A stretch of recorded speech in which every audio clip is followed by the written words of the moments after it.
श्री सीताराम जी सरकार की जय। श्री हनुमान जी महाराज की जय। श्री गौरी शंकर भगवान की जय। श्री अयोध्या धाम की जय। श्री सरयू महारानी जी की जय। सब संतन की जय, सब भक्तन की जय। जय जय श्री सीताराम। शंकर जी माता पार्वती को जब राम जी का चरित्र सुनाना प्रारंभ करते हैं तब प्रारंभ की बात है, बिल्कुल प्रारंभ में जब राम जी का चरित्र प्रारंभ ही करते हैं तो प्रारंभ करने से पहले शंकर जी माता पार्वती से कहते हैं, अति विचित्र रघुपति चरित जान ही परम सुजान।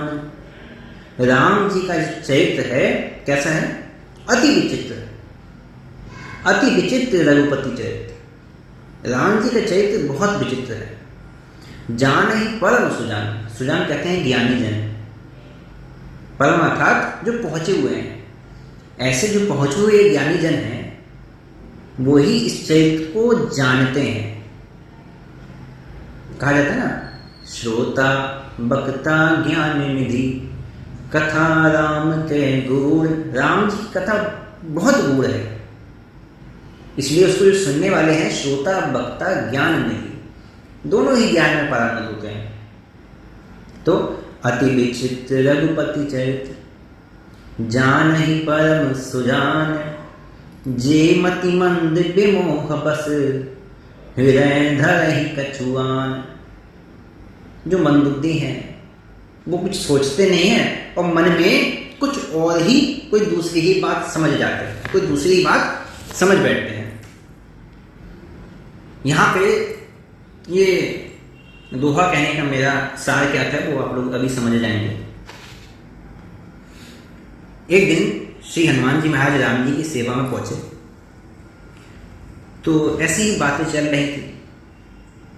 तो राम जी ने श्री हनुमान जी से कहा, हनुमान तुम निरंतर हमारी सेवा में ही रहते हो, नाम जप भी करते हो, लेकिन क्या बात है तुम कभी सत्संग में या कथा सुनने के लिए जाते नहीं हो, है ना? सेवा में रहते हो ठीक है, नाम जप भी करते हो वो भी ठीक है, लेकिन कभी सत्संग में कभी कथा सुनने के लिए मैंने तुम्हें कहीं नहीं देखा कि तुम कहीं कथा सुनने के लिए गए हो। ये तुम्हारे अंदर थोड़ी सी कमी है। तो हनुमान जी ने कहा कि प्रभु आपकी आज्ञा शिरोधार्य है, लेकिन फिर भी मैं आपसे एक निवेदन करना चाहता हूं। जिन भगवान की कथा आप सुनने के लिए मुझसे कह रहे हैं वो तो निरंतर मुझे मिले हुए ही है ना, और आपकी सेवा में मिली है।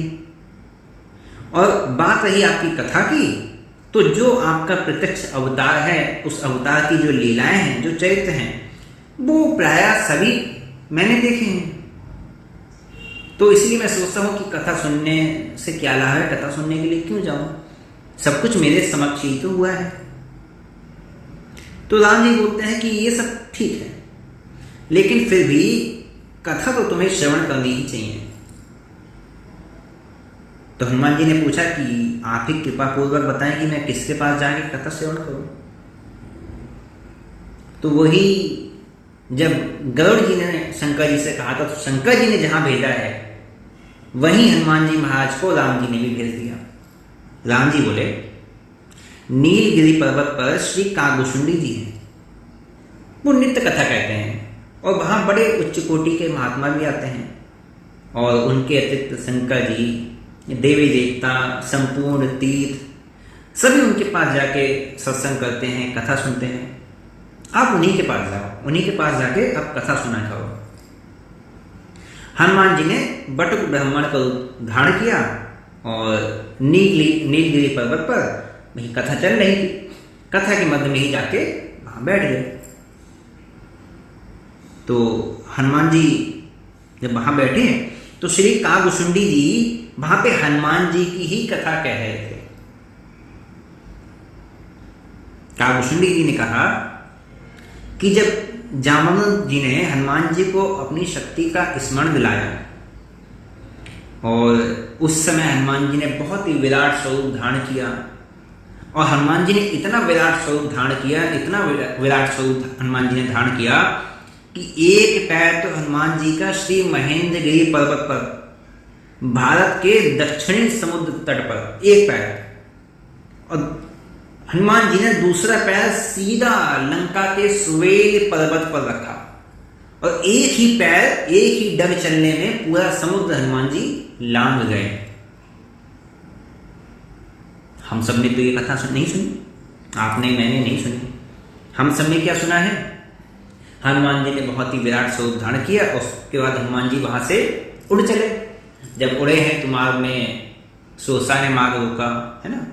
फिर पर्वतराज मैनाक वो भी मार्ग में मिले, सिन्हिका ने मार्ग रोकने का प्रयास किया, उसके पश्चात तब लंका पहुंचे हैं। ये हम सभी ने इतनी लीला सुनी थी। अब यहाँ काकभूषुंडी जी क्या कह रहे हैं कि हनुमान जी ने इतना बड़ा स्वरूप हनुमान जी ने धारण किया कि एक पैर तो भारत के दक्षिणी तट पर महेंद्रगिरी पर्वत पर, और दूसरा जैसे ही कदम बढ़ाया तो पूरा समुद्र लांघ गए, और श्री लंका में श्री सुवेल पर्वत पर दूसरा पैर हनुमान जी ने रखा, और एक बार में ही समुद्र लांघ गए। फिर वहां विभीषण जी से मिले, अशोक वाटिका में जाकर सीधे बिना चोरी बिना छुपे पहले हनुमान जी महाराज विभीषण जी के पास गए, और विभीषण जी के जाने के बाद फिर अशोक वाटिका में गए, और वहां कोई चोरी छुपे नहीं। हमने जो कथा सुनी उसमें क्या था कि हनुमान जी महाराज वृक्ष के ही ऊपर, है ना, ओट बना के छुप जाते हैं।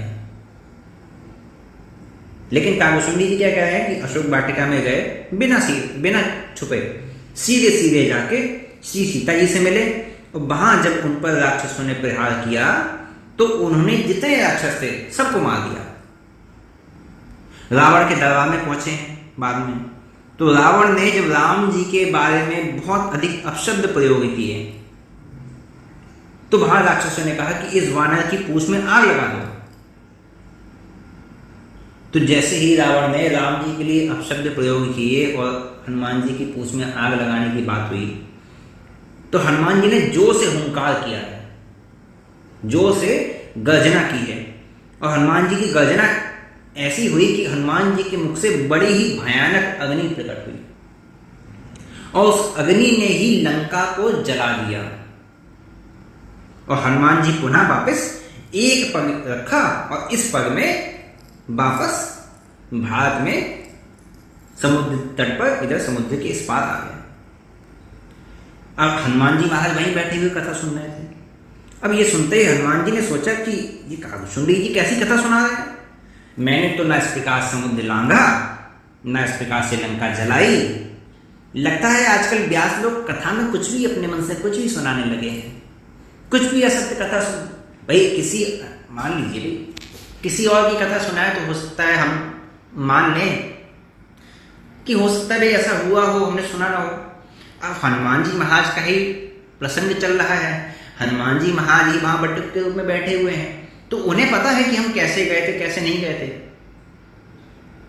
और इधर जब काकभूषुंडी जी ने कथा सुनाई है तो हनुमान जी महाराज कह रहे कि ये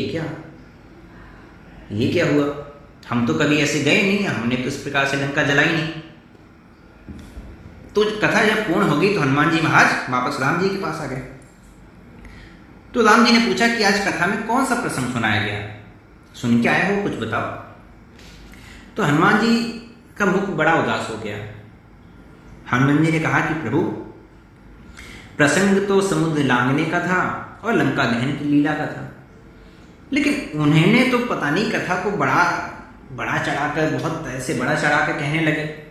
भाई इस तरीके की तो प्रभु को ये लीला मैंने की नहीं। तो राम जी ने हंसते हुए कहा कि आपको संदेह नहीं करना चाहिए।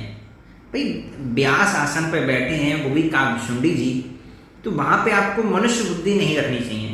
जो व्यास पीठ पे बैठा है उसके प्रति मनुष्य बुद्धि आपको नहीं रखनी चाहिए। और उस पर काकभूषुंडी जी वो कोई सामान्य महात्मा नहीं है।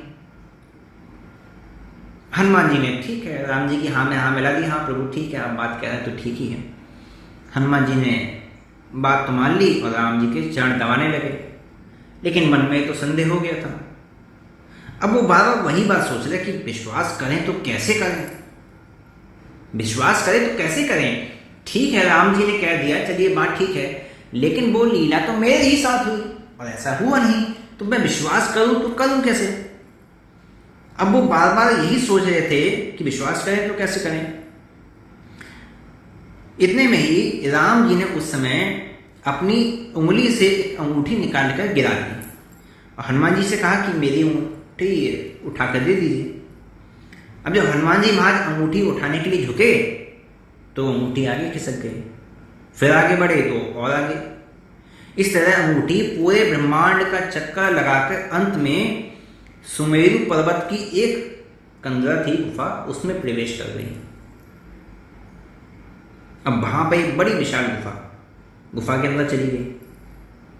हनुमान जी अंदर जाने लगे तो द्वार पर ही एक बड़ा ही विशाल, बड़ा ही भयंकर बानर रहा था। उसने हनुमान जी महाराज को रोक लिया और हनुमान जी महाराज से कहा कि मैं यहाँ का द्वारपाल हूँ, आपको भीतर जाने से पहले मुझसे अनुमति लेनी चाहिए। और तो हनुमान जी महाराज ने द्वारपाल से कहा कि तुम शायद मुझे जानते नहीं हो, इसलिए ऐसे कह रहे हो। मैं श्री राम जी का दास पवन पुत्र हनुमान हूँ। अब ये बात सुनकर वो जो द्वारपाल वानर था बड़े ही जोर से हंसने लगा। अरे हनुमान कब से इतने निर्मल, इतने जो है तेजहीन हो गए? हनुमान जी में तो इतना बल है, इतने निर्बल तो कभी थे नहीं। अरे झूठ कहते, तुम्हें लज्जा नहीं आती? तुम हनुमान जी कैसे हो सकते हो? तुम हनुमान जी कैसे हो सकते हो? हनुमान जी तो गुफा के भीतर ध्यान में बैठे हैं। जब ये बात सुनी तो हनुमान जी महाराज समझ गए कि अवश्य ही इसमें प्रभु की कोई लीला है ना। अभी मैंने आपको क्या बताया था? राम है अति विचित्र रघुपति चरित्र, जान ही परम सुजान। राम जी का चरित्र बहुत विचित्र है। जैसे जब शंकर जी जब माता पार्वती को कथा सुना रहे हैं तो कथा सुनाने से पहले शंकर जी क्या कहते हैं? जे यह कथा सुनी नहीं होई, जनि अचरज करे सुनी सोई। जिसने ये कथा पहले सुनी ना हो, जैसे आप लोगों ने नहीं सुनी होगी, तो जे यह कथा सुनी नहीं होई, जनि अचरज करे सुनी सोई, वो इस कथा को सुनकर आश्चर्य ना करे। क्यों? कथा अलौकिक सुन ही जे ज्ञानी, नहीं अचरज करही अस जानी। जो भी ज्ञानी जन इस विचित्र कथा को सुनते हैं वो ये जानकर आश्चर्य नहीं करेंगे। क्यों? राम कथा के मिति जग नाही, अस प्रतीत तिनके मन माही। है ना? क्यों? क्योंकि वो जानते हैं कि संसार में राम जी की कथा की कोई सीमा नहीं है। राम जी की कथा अनंत है, हरि अनंत हरि कथा अनंत। नाना भांति राम अवतारा, रामायण शतकोटि अपारा। राम जी के अवतार भी एक नहीं है, रामायण भी एक नहीं है। अवतार अनेक हैं, 100 करोड़ से ऊपर रामायण है, अपार रामायण है। और सब में कल्प भेद हरि चरित्र सुहाए, भांति अनेक मुनि सन गाए। है ना? अलग अलग कल्प में अलग अलग कथा को अलग अलग ऋषियों ने, संतों ने, मुनियों ने अपनी अपनी भाषा में लिखा है। करिए न संशय अस उर आनी, सुनिए कथा सादर अति मानी। इसलिए राम जी से संबंधित यदि कोई भी कथा सुने तो उसमें संदेह संशय ना कीजिएगा, आदर से प्रेम से उस कथा को सुनिए और स्वीकार कीजिए। क्यों? क्योंकि राम अनंत अनंत गुण, अमित कथा विस्तार। अमित कथा विस्तार, कथा का विस्तार अमित है, अमित है ना, व्यापक है, ना जाने कितनी कथाएं हैं। सुनी अचरज नाम मनी है ही, जिनके विमल विचार। इसलिए राम जी की कथा को सुनकर कभी आश्चर्य नहीं करना चाहिए। लेकिन हनुमान जी महाराज को आश्चर्य हो गया। अब जब उस वानर ने कहा कि हनुमान जी तो अंदर बैठे हैं, तुम कौन हो? तो हनुमान जी महाराज समझ गए कि जरूर होना हो इसमें प्रभु की कोई लीला है। तुरंत उन्होंने द्वारपाल से बड़े ही आदर से कहा कि आप भीतर जाके श्री हनुमान जी महाराज से विनती कीजिए कि बाहर एक बानर खड़ा है और आपके दर्शन करना चाहता है। द्वारपाल भीतर गया, हनुमान जी महाराज से कहा कि एक बानर बाहर है और अपने को राम जी का दास हनुमान कहता है। तो भीतर जो हनुमान जी थे उन्होंने द्वारपाल से कहा कि ठीक है, आप उन्हें ले आइए, वो हनुमान जी ही हैं, आप उन्हें प्रणाम करके बहुत ही आदर से आप यहाँ लेके आइए। तो बाहर जो द्वारपाल बानर थे हनुमान जी के पास गए, द्वारपाल ने उनको भीतर लेके आए। तो हनुमान जी महाराज ने देखा कि अंदर की जो गुफा है बड़े ही दिव्य प्रकाश से चमक रही है और सामने स्वर्ण सिंहासन पर करोड़ों सूर्य के समान तेजस्वी श्री हनुमान जी महाराज बैठे हुए हैं। उन्होंने हनुमान जी से कहा, जो बैठे हुए सामने, उन्होंने कहा, जो अंगूठी लेने आए हैं उन्होंने नहीं, जो सामने बैठे हैं उन्होंने कहा हनुमान जी से कि श्री काकभुशुंडी जी ने जो कथा आपको सुनाई थी वो कथा किसी अन्य कल्प की है, इसलिए आपको वहां पे संदेह हो रहा है। हर कल्प में भगवान के अलग अलग अवतार होते हैं। कल्प भेद हरिचरित सुहाय, भांति अनेक मुनि सन गाय। हर कल्प में भगवान के अवतार होते हैं और अलग अलग कल्प में अलग अलग पद्धति से लीला होती है। युग के अनुसार और लीला के अनुसार भगवान श्री राम अपनी लीला के पात्र में जैसी शक्ति, जैसी मर्यादा स्थापित रखना चाहते हैं वो वैसे ही करते हैं। और आपने जो काकभुशुंडी महाराज से जो कथा सुनी है, क्योंकि उन्होंने अनेक कल्प देखे हैं तो भगवान की अनेक लीलाओं के वो साक्षात दृष्टा हैं। उन्होंने भगवान की अनेक लीलाएं अपनी नेत्रों से ही देखी हैं। तो आपने जो कथा सुनी कि एक पैर से लंका जाने वाले, फूंक मार के लंका जलाने वाले, वो जो हनुमान थे वो मैं ही हूँ। आप संदेह रहित हो जाइए। और आपके द्वारा पूंछ बांधने का जो कार्य लंका दहन करवाया राम जी ने, आपके द्वारा पूंछ बांध के करवाया और मेरे द्वारा फूंक मार कर करवाया। सार यही है कि यह शक्ति आपकी और मेरी नहीं है, ये शक्ति तो श्री रामचंद्र जी की है। और ये जो मेरे पास जो कुंड है ना, आप उसमें जाकर देखिए, उसमें आपको भगवान की मुद्रिका मिल जाएगी, जिसका पीछा करते हुए आप यहाँ आए हैं। जब हनुमान जी ने अंदर जाके कुंड में देखा तो पूरे कुंड में एक जैसी अनेकों अंगूठियां वहां पे दिखाई दी। तो सिंहासन में बैठे हनुमान जी ने कहा कि जब जब अवतार काल होता है और राम जी हनुमान जी को कथा श्रवण करने के लिए भेजते हैं तो उन्हें बार बार यही संदेह होता है, तब बार बार यही लीला होती है। और अब तक आप ही नहीं, अब तक सैकड़ों बार अवतार हुआ है और सैकड़ों बार श्री हनुमान जी महाराज इस गुफा में आ चुके हैं। बोले श्री रामचंद्र भगवान की जय, श्री हनुमान जी महाराज की जय। सारे यही है कथा का कि आप चाहे कितने भी बड़े महात्मा हो, कितने भी बड़े सिद्ध हों, कितने भी बड़े योगी हों और कितने भी बड़े भगवान के भक्त ही क्यों ना हों, कि इतने बड़े भक्त होंगे भाई, क्या आप हनुमान जी और शंकर जी से बड़े भक्त हो जाएंगे? शंकर जी नित्य प्रति कथा सुनने के लिए जाते हैं। तो आप चाहे कितने भी बड़े भक्त ही क्यों ना हों, सत्संग और कथा का त्याग जीवन में कभी नहीं करना चाहिए। ये था आज की कथा का सार। और आज के लिए यही विश्राम देते हैं। जय जय श्री सीता।